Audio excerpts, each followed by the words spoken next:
I was 60 when I realized how much of my heart still belonged to that summer. It's strange, isn't it? How decades can pass, yet one single day can live inside you, untouched by time.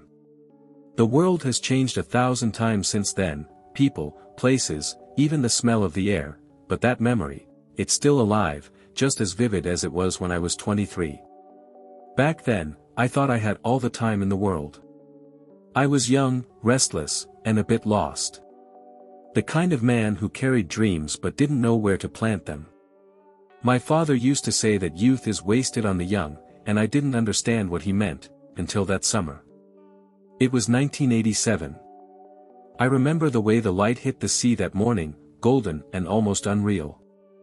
I had just arrived at the small coastal town where my uncle lived.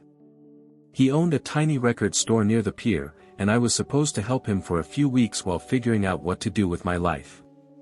I didn't expect much, just another sleepy summer. But then she walked in. Her name was Hannah. She was standing by the window, looking at the posters on the wall, her fingers brushing the edges of a vinyl cover. I don't know what made me look at her twice. Maybe it was the way the sunlight played on her hair, or maybe it was how she smiled without really trying. But when our eyes met, something shifted inside me. I remember that she was wearing a light blue dress, simple but elegant, and her laughter, it was soft, almost shy. She asked if we had a whiter shade of pale by Procol Harum, and I laughed because it was my favorite song. I told her that it wasn't just a record, it was an experience. That made her smile again, and that smile, that's when my heart decided it was in trouble. We started talking about music, about the bands we loved, the ones that spoke to us in ways words never could. She said that music felt like memories waiting to be born, and I told her that maybe that's why I loved it so much. She stayed longer than she needed to. When she finally left, she turned and said, "See you tomorrow." And just like that, I had a reason to wake up the next day. Every morning after that, she came by the store. Sometimes she brought coffee. Sometimes she brought silence.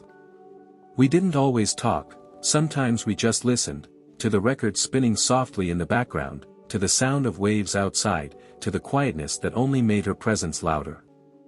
I learned that she was a painter. She had moved there for the summer, to stay with her grandmother and find inspiration by the sea.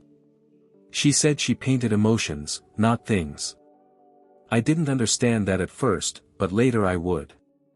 Days turned into weeks, and the small talk turned into long walks by the shore, shared secrets, and those moments when time seemed to stop.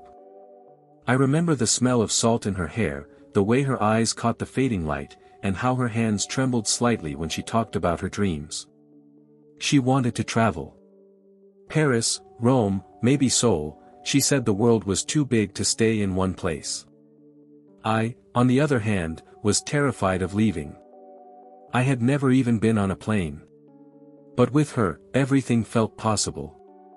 One evening, as the sky turned purple, we sat on the old pier with our legs hanging over the water.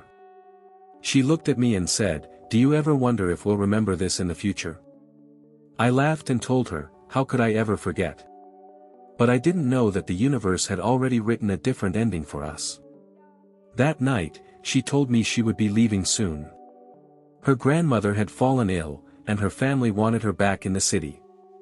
I tried to smile, to pretend it didn't hurt. But my heart had already started to break. We decided to make our last day together perfect.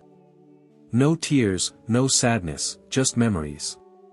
She said she wanted to remember me smiling, not crying. So we planned it, the day that would forever remain in our memories.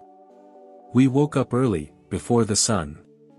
She met me by the beach, barefoot, holding a basket of fruit and 2 cups of coffee.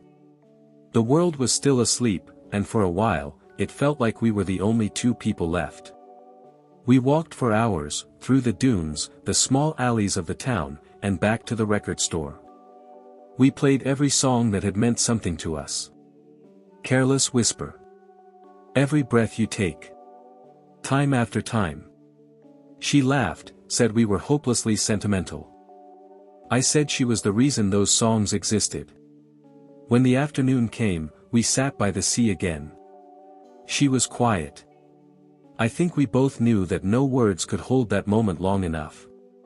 So we just listened, to the wind, the waves, and the unspoken goodbye between us. At one point, she took my hand and said, "Promise me something." "Anything," I said. "Promise me that you'll remember this day.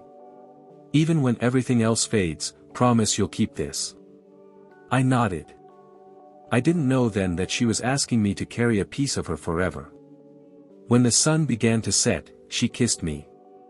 It wasn't rushed or desperate, it was gentle, full of everything we couldn't say. I remember the taste of salt, the warmth of her lips, the trembling of her hands. And then, just like that, she was gone. I stood there long after she disappeared into the distance, the sky burning with colors that would never look the same again. That night, I wrote her a letter. I told her how she had changed me, how I felt like I had lived an entire lifetime in those few weeks. I never sent it. I still have it. Years passed.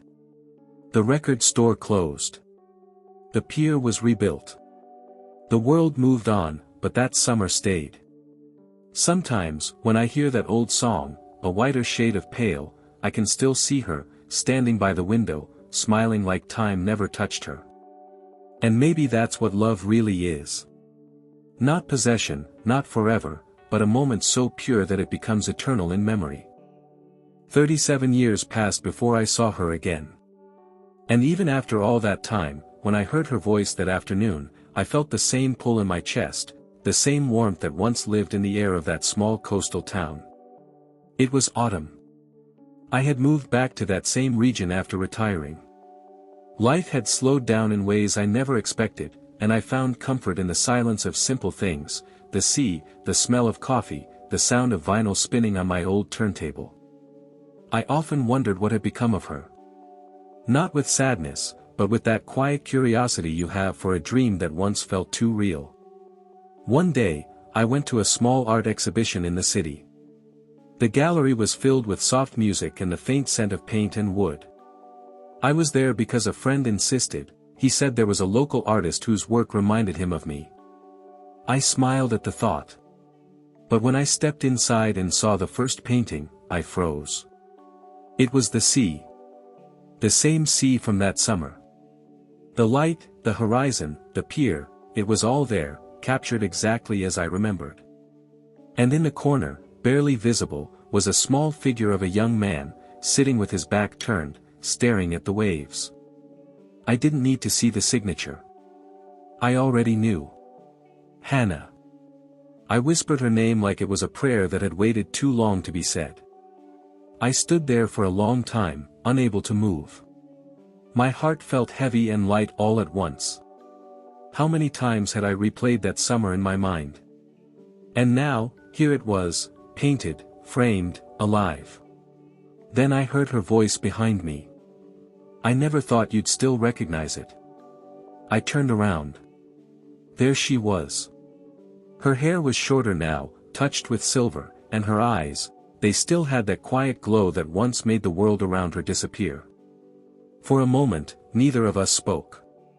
We just looked at each other, two lives separated by time, reunited by something that never truly ended. She smiled softly. "You haven't changed as much as I imagined." I laughed. "You have no idea how long I've been waiting to say the same thing." We went for coffee after that, because of course we did. It was like instinct. Like we were picking up a conversation we had paused 37 years ago. We talked for hours. About her life, about mine. She told me she had become a painter professionally, that her art had taken her to places she once only dreamed of. Paris, Rome, Seoul, the cities she used to talk about when we were young. I told her about my life too, the record store, the paths I took, the people I met. I had loved, yes, but I had never loved again the way I loved her. I didn't say that out loud. I didn't need to. She knew. She told me she never forgot that day either, the day we promised to remember. She said it was the reason she started painting the sea. Every time I tried to paint something else, she said, I kept coming back to that moment. It was the only one that ever felt eternal. I felt something inside me break open. That quiet ache that had lived in my chest for years, it wasn't pain anymore. It was gratitude. We walked together through the city streets that evening, talking about small things. But behind every word was the echo of everything we had once been. At one point, she stopped and looked at me. Do you ever think about what would have happened if we hadn't said goodbye that day? I nodded slowly. All the time. But maybe that's what made it perfect, it ended before it could be ruined by life. She smiled, and I saw tears in her eyes. You always knew how to turn pain into poetry. We both laughed, but there was something sacred in that moment.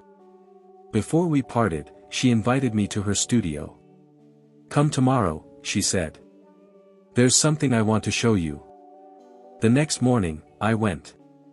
Her studio was filled with light, large windows overlooking the sea. Paintings were everywhere, each one a fragment of memory. But one stood in the center, covered with a white cloth. She looked at me and said, "This one took me 37 years to finish." She lifted the cloth. It was us. Sitting on the pier, hands entwined, with the sunset painting the sky behind us. The way she captured that moment, it was like stepping back in time. I could almost hear the sound of the waves, feel the wind, the warmth of her hand. I didn't say anything. I couldn't. She looked at me and whispered, "I painted this so I would never forget how love looked when it was pure." I felt tears roll down my face. Not from sadness, but from the beauty of it all. From the fact that after so many years, after so many seasons, that moment still lived inside both of us. I turned to her. "You kept your promise." She smiled, a tear tracing her cheek. "And you kept yours." We stayed there for hours, not saying much, just being. Time didn't seem to exist anymore. There was only silence, and peace, and the quiet truth that love never really dies, it just changes shape. As the sun began to set, I asked her if she was happy. She nodded. "I am now." We hugged, and it felt like coming home. In the following weeks, we saw each other often. Sometimes we'd sit by the sea again, talking about the world, about music, about the years that had passed. There was no regret. Just gratitude. And then one morning, she told me she would be leaving again, this time to travel for an exhibition abroad. But this time, she said, "It's not goodbye. It's just another beginning." I smiled. I understood. We didn't need promises anymore. The past had already kept them for us. The day she left, I went back to the pier alone. The same place where our story began. The waves still sounded the same, the wind still carried her laughter. And in that moment, I realized that some loves don't end, they simply become a part of who we are. Now, when I look back, I don't think of what could have been. I think of what was, and how beautiful it still feels. Sometimes, life gives us a single day that defines everything. A day so full of love, it refuses to fade with time. That summer, that promise, that smile, they all became my compass through the years. And now, when I watch the sunset, I see her there, not as a ghost, but as a memory that breathes. Some people spend a lifetime searching for forever. I found mine in one day, a day that will forever remain in our memories.